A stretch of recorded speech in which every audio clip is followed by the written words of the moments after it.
Main Street was full of high society Pegasi, strutting down the street, socialising and showing off. Scootaloo had seen a street like this before when she went with her friends to see the hearthwarming play in Canterlot, but this was all just for Pegasi, which made it that much more special. Which made it seem so much more special. You grew up here? Scootaloo asked, wide-eyed with amazement, trying to put the filly Rainbow Dash amongst all this high society Pegasi and expensive brand names. Sure did. Though Cloudsdale's a big place, we didn't come to Main Street very often.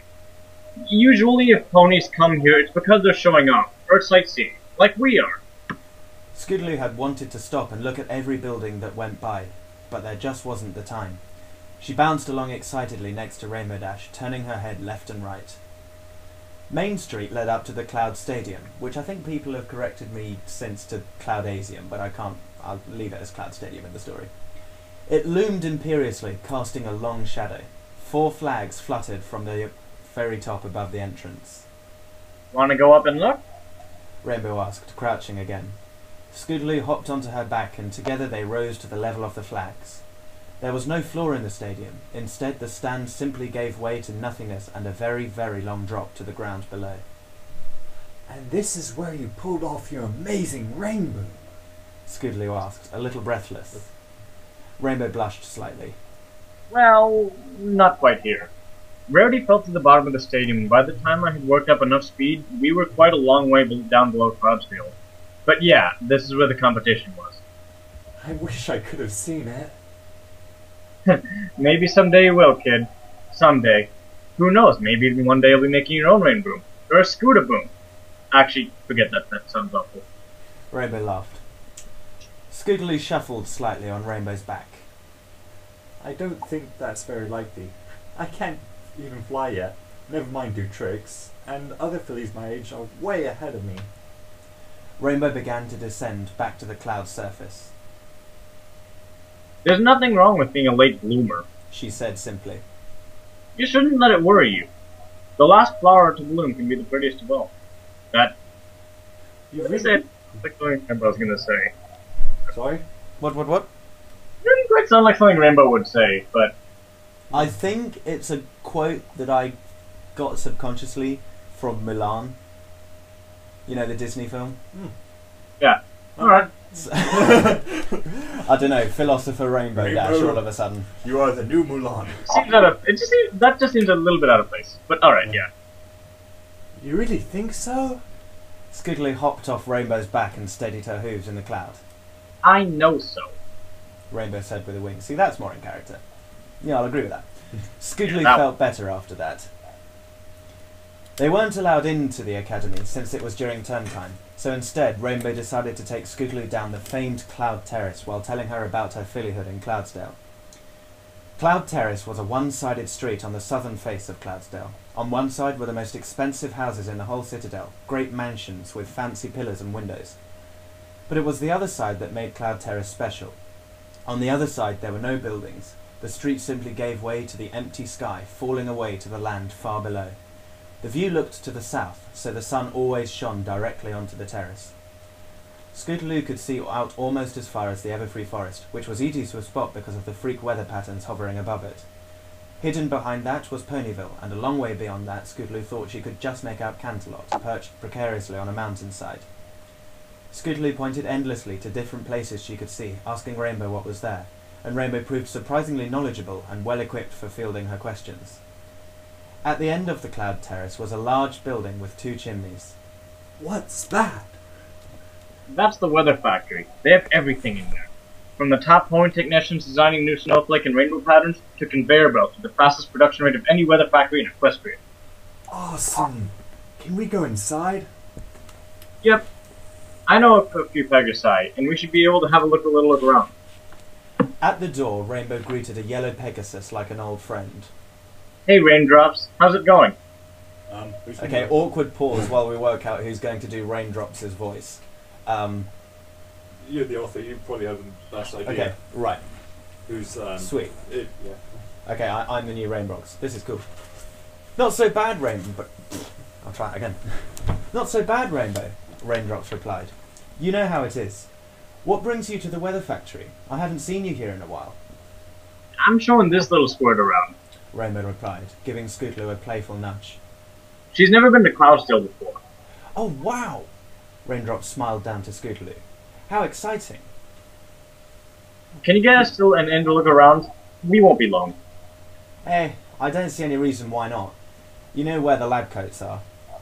Thanks a million, Raindrops. I owe you. You've saved my feathers more times than I can count. It's the least I can do. Yeah, that wasn't a very good Raindrop's voice, but we're past it now, so it's cool. Yep. Scootaloo thanked the Pegasus and followed Rainbow into the factory. Donning white lab coats, they went into the first room. It was icy cold, and on the observation platform, Scootaloo's breath misted in front of her. The room was full of microscopes, with pony scientists leaning over them, taking notes. What are they doing? Scootaloo whispered to Rainbow. There was a hush in the room, and Scootaloo didn't want to break it. They're designing snowflakes. Rainbow replied. Each one is hook-made. But that must take forever. They make them over the summer and put them into cold storage. When the winter comes, they take a break. But yes, they do have to work very fast. Rainbow chuckled. Or all the snowflakes would melt before they could go away. They continued on a whistle-stop tour of the factory, looking into the rain meter, snow mixers, hail generators, and so on. Scootaloo found the detention centre for wayward clouds quite funny. The final room was the Rainbow Mixing Centre. All the rainbows have to be perfectly mixed so that the colors blend right. Rainbow explained. It looks like Zap Apple Jam. Scootaloo exclaimed. Ah, I hadn't noticed that. Don't try it though. It doesn't taste anything like Zap Apple Jam. Rainbow said. Oh, I know. Pinky told me. Bleh. Scootaloo stuck her tongue out and Rainbow laughed again. Rainbow laughed maniacally and started singing "In the Rainbow Factory." Where you fit. No, we're not going to have that. That's. Yeah, that popped into my head. Fortunately, I hadn't actually heard of that when I wrote this, so we're okay. By evening, even Rainbow was tired. She sat with Scootaloo outside the Sunset Cafe, watching her enjoy an iced cherry sundae. They had been round the entirety of Cloudsdale in one day. It was an impressive feat, but the young Pegasus's energy had spurred Rainbow on to show her more and more of the Citadel. Rainbow had long finished her tea, and waited patiently while Scootaloo slurped what was left of her sundae. When she finished, she wiped her mouth and looked up at Rainbow. Rainbow, I just... What is it, Scootaloo? Scootaloo trotted round the table and hugged Rainbow tightly. Thank you so much for showing me Cloudsdale. I've never been here before, and I've never walked on clouds before, and I've never even been this high up before, and I can't wait to tell my friends, and just thank you, and... Rainbow patted Scootaloo gently. Don't worry, kid. You don't need to get emotional. I'm glad you enjoyed it, but I think we ought to get going. The sun's going to be about to set. Scootaloo sniffed and nodded. Come on, then. Rainbow crouched beside Scootaloo, allowing the filly to clamber onto her back. Scootaloo snaked her hooves round Rainbow's neck again and held on tight as, with a few powerful strokes of her wings, Rainbow lifted into the air. She flew up and up until they were high above Cloudsdale. The sun was casting a deep yellow glow over the Citadel, throwing long shadows behind the rainbow waterfalls.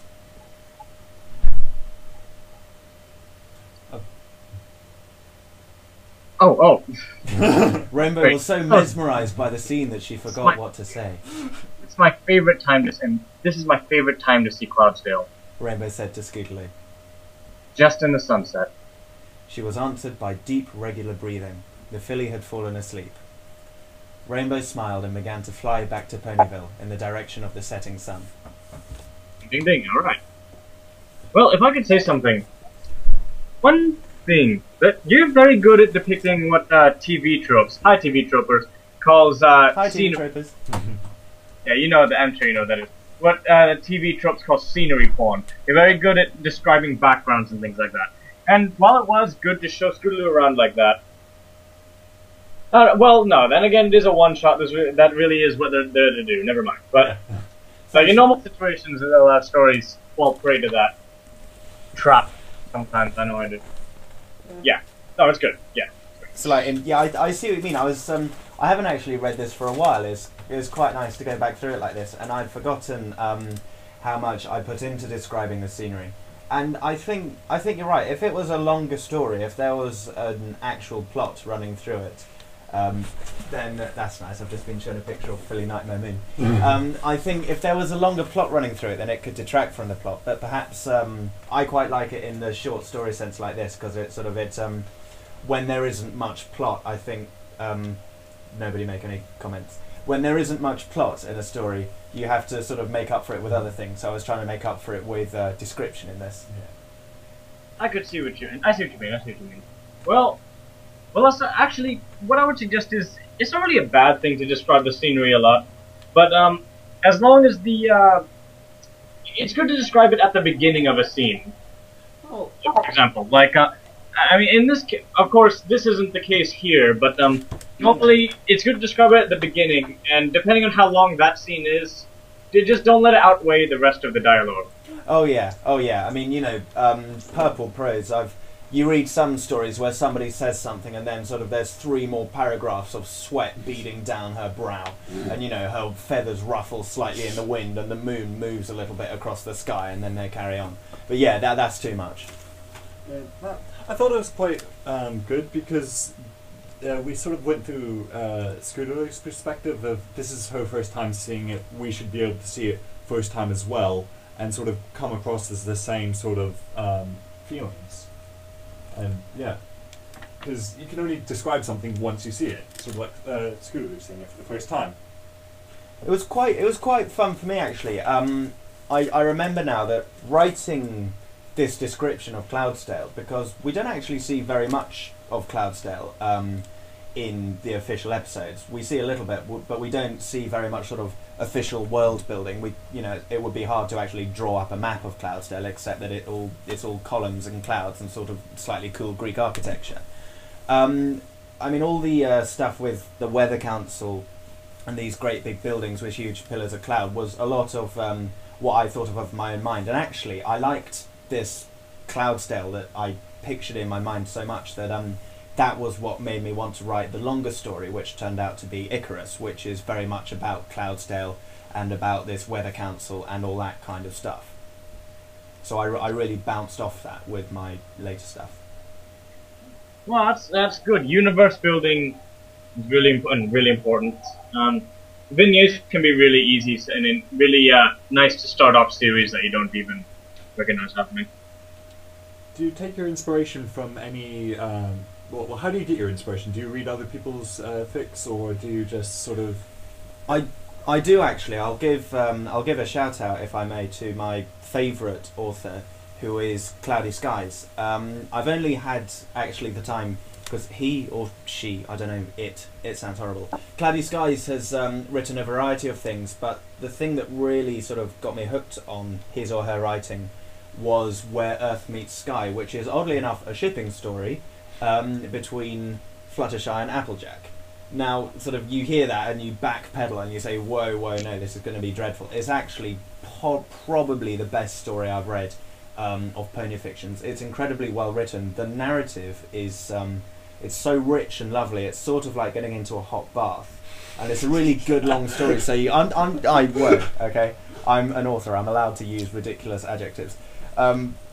It's really enjoyable, and I tried to use particularly for some of my later stories, because I only discovered Cloudy Skies fairly recently. I tried to sort of take some influence from that. I think another story, the first story that really got me majorly hooked on pony fiction in general, was quite a big adventure story that came out a little while ago, which was It's a Dangerous Business Going Out Your Door by Jetfire. That was really good. That was also really long. I mean, it's not Fallout Equestria length, but it's sort of, I think, 160,000 words or something, so it's pretty in-depth. And that was really well written, and that sort of showed me that there is actually great potential. And even though I don't write 160,000 word stories, because I could never hope to, it sort of encouraged me to try my hand at the shorter stuff, which I really quite enjoy.